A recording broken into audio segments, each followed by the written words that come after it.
Tuck everlasting. I'm going to read chapter 24.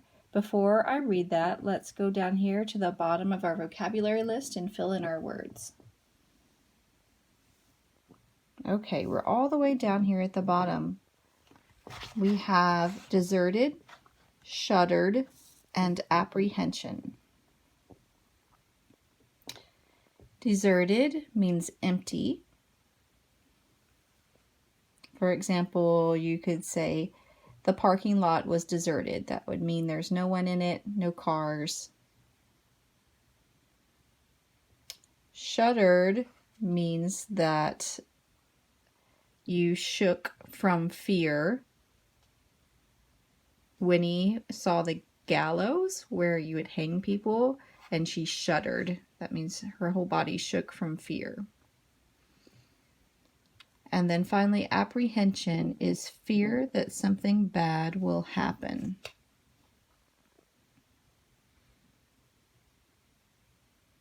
Pause this video if you need to fill in these vocabulary words. And I'm going to begin chapter 24, which is on page 121 in your book.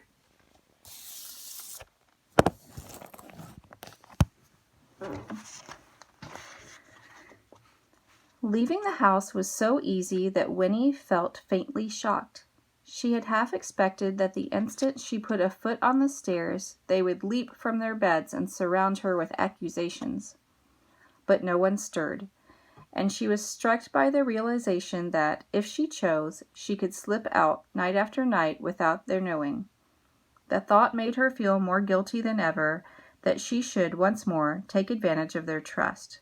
But tonight, this one last time, she had to. There was no other way. She opened the door and slipped out into the heavy August night. Leaving the cottage was like leaving something real and moving into dream.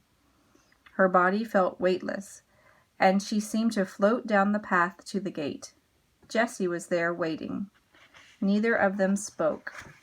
He took her hand and they ran together, lightly, down the road, past other sleeping cottages, into the dim and empty center of the village. The big glass windows here were lidded eyes that didn't care. So that's personification for the windows. It's saying giving the windows eyes. It means the windows were closed and the people behind them didn't care. So the big glass windows here were lidded eyes that didn't care, that barely saw them, barely gave them back reflections. The blacksmith's shop, the mill, the church, the stores, so busy and alive in daylight, were hunched, deserted now, dark piles and shapes without a purpose or a meaning. And then ahead, Winnie saw the jailhouse, its new wood still unpainted, lamplight spilling through a window at the front. And there, in the cleared yard behind it, like a great L upside down, was the gallows. The sky flashed white, but this time it wasn't heat lightning. For a few moments later, a low mumble, still far away, announced at last the coming storm. A fresh breeze lifted Winnie's hair, and from somewhere in the village behind them a dog barked. Two shadows detached themselves from the gloom as Winnie and Jessie came up. Tuck pulled her to him and hugged her hard, and Miles squeezed her hand. No one said a word. Then the four of them crept to the back of the building. Here, too high for Winnie to see into, was a barred window, through which, from the room in front, light glowed faintly. Winnie peered up at it, at the blackness of the bars, with the dim gold of the light between. Into her head came lines from an old poem. Stone walls do not a prison make, nor iron bars a cage. Over and over the lines repeated themselves in her head till they were altogether meaningless. Another roll of thunder sounded. The storm was moving nearer. Then Miles was standing on a box. He was pouring oil around the frame of the window. A swirl of wind brought the thick, rich smell of it down to Winnie's nostrils. Tuck handed up a tool, and Miles began to pry at the nails securing the window frame. Miles knew carpentering. Miles could do the job. Winnie shivered and held tight to Jessie's hand. One nail was free. Another. Tuck reached up to receive them as they came out one by one. A fourth nail screeched as it was pried up, and Miles poured on more oil. From the front of the jailhouse, the constable yawned noisily and began to whistle. The whistling came nearer. Miles dropped down. They heard the constable's footsteps coming up to May's cell. The barred door clanked. Then the footsteps receded. The whistling grew fainter. An inner door shut, and the lamp glow disappeared. At once Miles was up again and prying at the nails. An eighth was out, a ninth, a 10th. Winnie counted carefully, while behind her counting, her mind sang, "Stone walls do not a prison make." Miles handed down the prying tool. He grasped the bars of the window firmly, ready to pull, and stood poised. "What is he waiting for?" thought Winnie. "Why doesn't he—" Then a flash of lightning, and soon after a crack of thunder. In the midst of the noise, Miles gave a mighty heave, but the window did not budge. The thunder ebbed, that means went away. Winnie's heart sank. What if it was all impossible? What if the window would never come out? What if— She looked over her shoulder at the dark shape of the gallows and shuddered.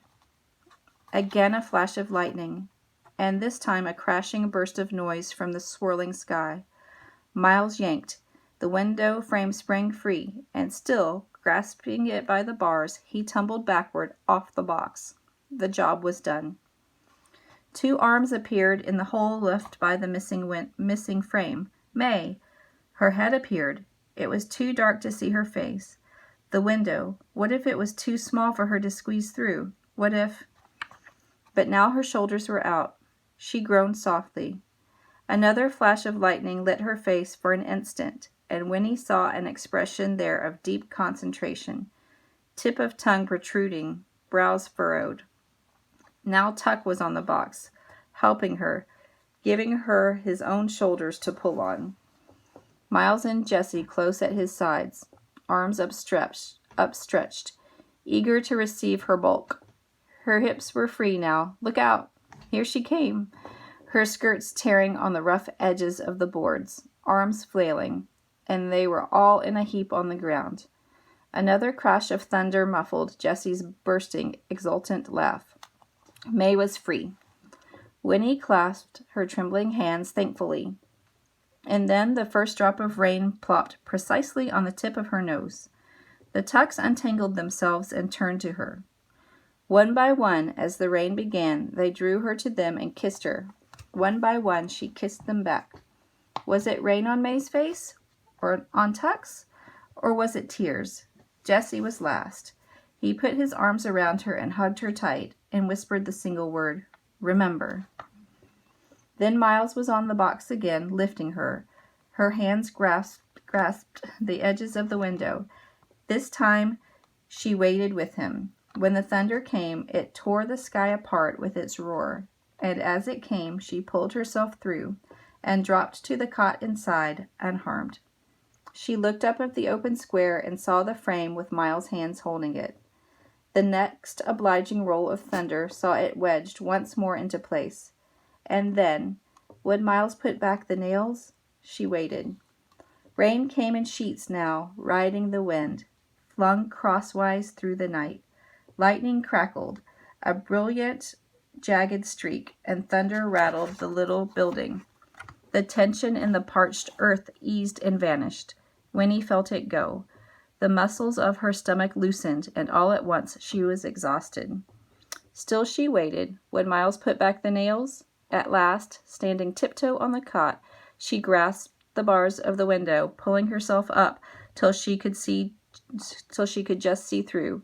Rain blew into her face, but at the next flash of lightning, looking down, she saw that the yard was empty, and before the thunder followed, in a pause, while wind and rain held back for one brief moment, she thought she heard, fading in the distance, the tinkling little melody of the music box. The Tucks, her darling Tucks, were gone.